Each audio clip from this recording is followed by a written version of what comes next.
ازيكم يا حبايبي؟ عاملين ايه؟ يا رب تكونوا بخير. النهارده انا عايزه اكلمكم على الكريم ده. الكريم النهارده ده اللي هو اسمه يوريتشي بانسينول ادفانس كريم جيل.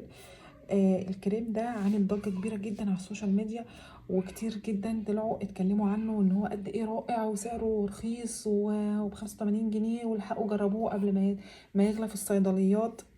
عايزه اقول لكم ان هو فعلا حلو، بس مش بالضجه الكبيره اللي هم عاملينها عليه دي. هو فعلا مرطب، بس عايز يشتغل مع البشرة اللي مفيش فيها مشاكل خالص، ولا حبوب ولا حساسة ولا دهنية. عايز يشتغل مع البشرة العادية خالص.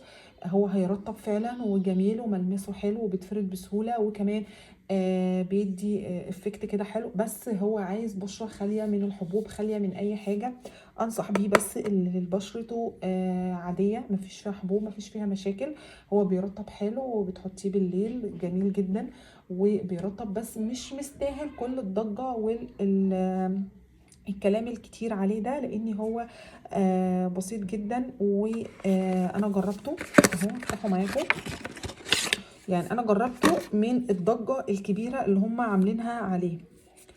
بسبب الضجة الكبيرة دي انا جربته اهو. هو حلو مش وحش، وان هو فيه كمان فيتامين سي، وفيه هيدروليك اسيد، وفي وكمان هو يعني هو فعلا بيتفرد بسرعة على البشرة، وحلو جدا وخفيف وكل حاجة. بس واهو يعني هو حتى ده شكله اهو.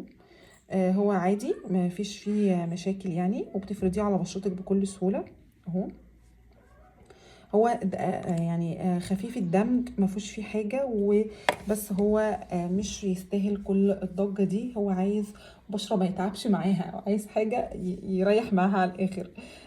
لو حابين تجربوه انصحكم ان انتوا تجربوه. بشرتها ما فيهاش فيها اي مشاكل خالص. باي باي.